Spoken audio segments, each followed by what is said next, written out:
Boy, folks, Republicans didn't waste any time humiliating themselves with an attack on Tim Walz. Yeah, the masters of messaging on the right are calling Walz Tampon Tim in an effort to associate him with menstruation, which clearly the right sees as shameful or embarrassing, or I suppose woke and weak. Already the irony is staggering because we're all still puzzling over MAGA's weird trend to tape maxi pads to their ears in solidarity with Orangina's questionable ear wound that magically disappeared almost overnight. Not only that, but Diaper Dawn is such an obvious clapback. It's clear Republicans didn't think this through. And then there's the plain old truth that they're literally making fun of half the population. Again! I wonder if they'll merge their misogyny to be more efficient and go after menstruating cat ladies for the win. All of this is happening because Tim Walz signed a bill last year requiring Minnesota schools to provide free menstrual products in all public school bathrooms regularly used by students in grades 4 to 12. Now, obviously, the opposition to the law comes from purely male-driven depravity.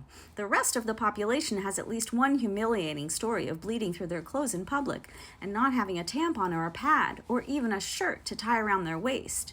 This is practically a rite of passage across the globe, and with kids getting their periods at younger ages, it sure makes sense that a compassionate governor would try to prevent such embarrassing experiences. But Republicans want to be in your pants every damn day of the month.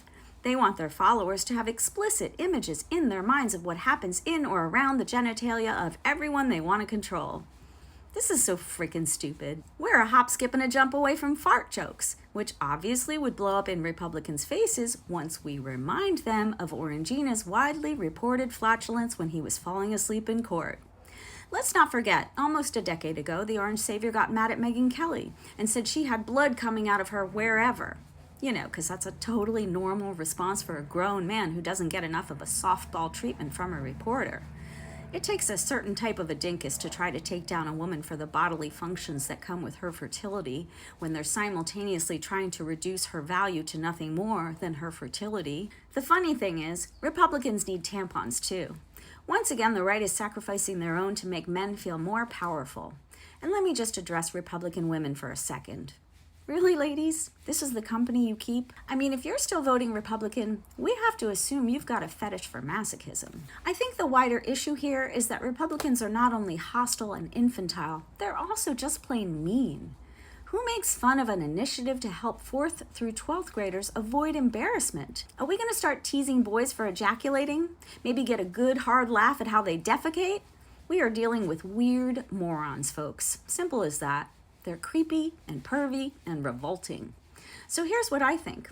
Every time you see an imbecile post a meme about Tampon Tim, ask them if they're the kind of monster who thinks it's a laugh riot when a child bleeds through their pants in front of their peers. And then tell them to shove a tampon up their wherever and grow the fuck up.